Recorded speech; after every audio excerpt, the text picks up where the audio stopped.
मित्रों, भगवान श्री कृष्ण वास्तुशास्त्र का विशिष्ट ज्ञान रखते थे। उन्होंने समय समय पर धर्मराज युधिष्ठिर को वास्तुशास्त्र का ज्ञान दिया।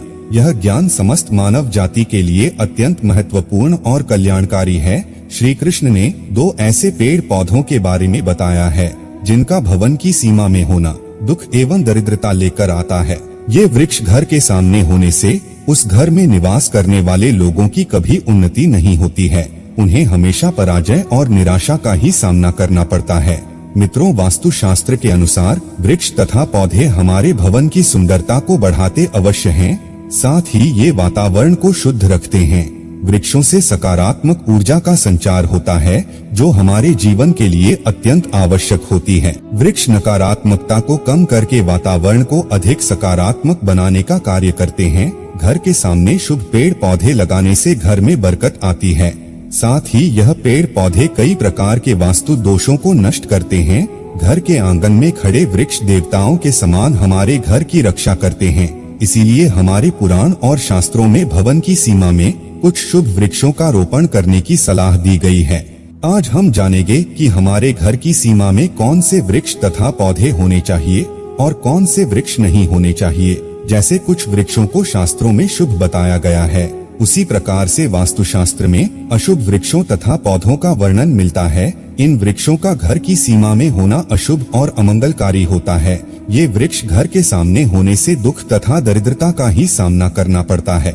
इन वृक्षों के सानिध्य में रहने पर धन का नाश होता है, शत्रुओं में वृद्धि होती है, मनुष्य अपना मान सम्मान तक खो देता है। इसीलिए यदि आपने भी जाने अनजाने में अपने घर के आंगन में अथवा घर के अंदर ऐसे वृक्ष तथा पौधे लगाए हैं तो बिना देरी किए उन्हें तुरंत हटा देना चाहिए। तो चलिए जान लेते हैं मनुष्य को कौन से पेड़ लगाने चाहिए और कौन से नहीं। सबसे पहला है पीपल का पेड़। किसी जलाशय के समीप पीपल का वृक्ष लगाने वाले मनुष्य को जो फल मिलता है वह सैकड़ों यज्ञों के समान होता है।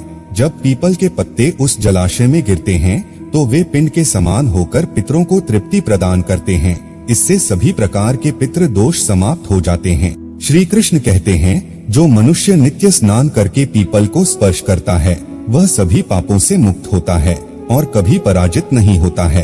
पीपल को स्पर्श करने से लक्ष्मी की प्राप्ति होती है और उसकी प्रदक्षिणा करने से आयु में वृद्धि होती है। पीपल की जड़ में श्री विष्णु, तने में शिव जी और अग्रभाग में ब्रह्मा जी स्थित रहते हैं। सोमवती अमावस्या के दिन पीपल को प्रणाम करने से जो फल मिलता है वह 1000 गाय के दान के बराबर होता है। इस संसार में पीपल के समान कोई वृक्ष नहीं है। साक्षात श्रीहरि इस वृक्ष के रूप में पृथ्वी पर विराजमान है। पीपल के वृक्ष को चोट पहुंचाना अथवा उसकी टहनी तोड़ना महापाप माना गया है। ऐसा मनुष्य 1 कल्प तक नरक में रहता है और जो पीपल को जड़ से काटता है उसका कभी नरक से उद्धार नहीं होता है। दूसरा है आंवले का वृक्ष। श्री कृष्ण कहते हैं, आंवले का फल समस्त लोकों में प्रसिद्ध और परम पवित्र है। आंवले के पेड़ को लगाने से स्त्री और पुरुष जन्म मृत्यु के बंधन से मुक्त हो जाते हैं। यह पवित्र फल भगवान विष्णु को अत्यंत प्रसन्न करने वाला एवं शुभ माना गया है। इसको खाने से सभी पापों से मुक्ति मिलती है। आंवला खाने से आयु बढ़ती है। उसका जल पीने से रोगों का नाश होता है और आंवले को जल में मिलाकर स्नान करने से दरिद्रता दूर हो जाती है और सभी प्रकार के ऐश्वर्य प्राप्त होते हैं। जिस घर में आंवला सदा मौजूद रहता है उस घर में कभी दैत्य और राक्षस नहीं आते हैं। एकादशी के दिन अगर आंवला मिल जाए तो संसार के सभी तीर्थों से बढ़कर फल प्राप्त होता है। अपने केस में आंवला लगाने वाला फिर से मृत्युलोक पर जन्म नहीं लेता है। जिस घर के सामने आंवले का वृक्ष होता है वहाँ पर साक्षात लक्ष्मी नारायण निवास करते हैं। तीसरा है अशोक का वृक्ष। मित्रों, पद्म पुराण के अनुसार अशोक के वृक्ष में अप्सराओं का निवास होता है। यह वृक्ष शोक का नाश करने वाला तथा निराश को समाप्त करने वाला होता है। इस वृक्ष को घर के पास लगाने से घर में सुख शांति बनी रहती है। अशोक का वृक्ष शीतलता और यौवन प्रदान करने वाला होता है। माँ लक्ष्मी ने जब देवी सीता के रूप में अवतार लिया था तब रावण द्वारा अपहरण करने के बाद उनका आवास अशोक वाटिका में था। अशोक के वृक्ष ने माँ सीता की बहुत सेवा की थी।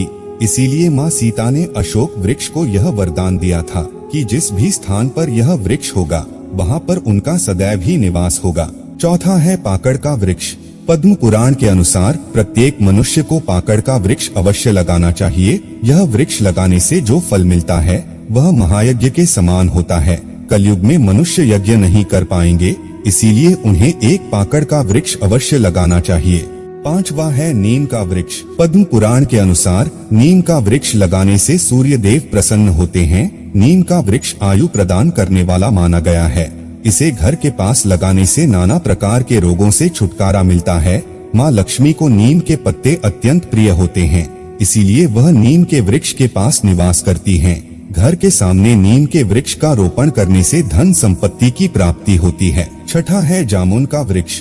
यदि कोई मनुष्य कन्या प्राप्ति की कामना करता है तो उसे जामुन का वृक्ष अवश्य लगाना चाहिए। पद्म पुराण के अनुसार जिस मनुष्य के घर के सामने जामुन का वृक्ष होता है उसके घर में कन्या का जन्म होता है, जो कुल का गौरव बढ़ाती है। 7वां है बेल का वृक्ष।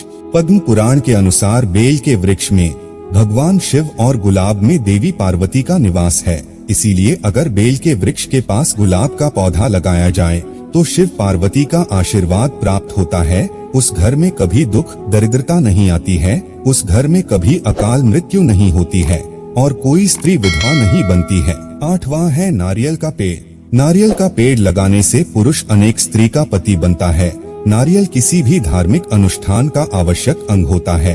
ये अत्यंत शुभ माना जाता है। घर के आंगन में नारियल का पेड़ होने से उस घर में हमेशा शुभता होती है और उस घर के सदस्यों का समाज में बहुत मान सम्मान होता है।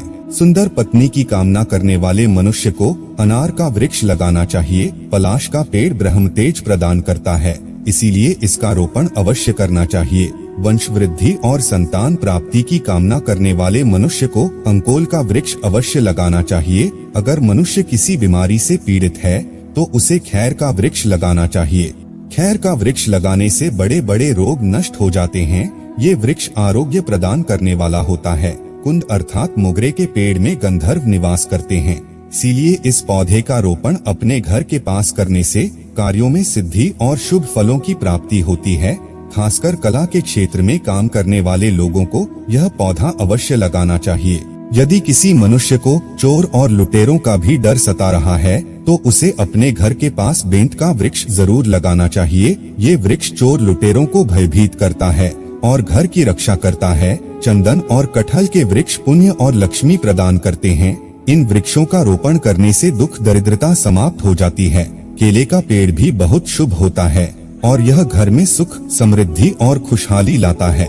केले के पेड़ में भगवान विष्णु का वास होता है, इसलिए घर में केले का पेड़ होने से घर में धन की कमी नहीं होती है। हर श्रृंगार के पौधे को पारिजात भी कहा जाता है। इस पौधे की उत्पत्ति समुद्र मंथन के समय हुई थी और माँ लक्ष्मी भी समुद्र मंथन से ही प्रकट हुई हैं। इसीलिए पारिजात के पौधे का बहुत अधिक महत्व है। यदि इस पौधे को अपने घर पर लगाते हैं तो आपको माँ लक्ष्मी की विशेष कृपा प्राप्त होगी। मनुष्य को कभी भी ताड़ का वृक्ष नहीं लगाना चाहिए। ताड़ का वृक्ष संतान का नाश करने वाला होता है। जिस घर के पास ताड़ का वृक्ष होता है उस घर के संतानों की कभी उन्नति नहीं होती है।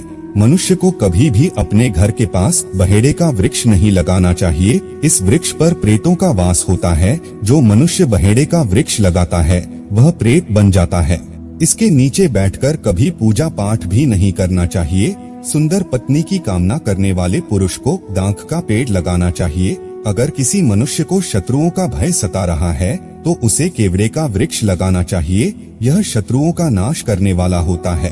तो मित्रों, इस प्रकार से शास्त्रों में इन पेड़ पौधों के बारे में बताया गया है। उम्मीद है आपको यह जानकारी अच्छी लगी होगी। वीडियो को लाइक जरूर करें, कमेंट में जय श्री कृष्ण अवश्य लिखें, साथ ही चैनल को सब्सक्राइब करें। आप सभी का धन्यवाद।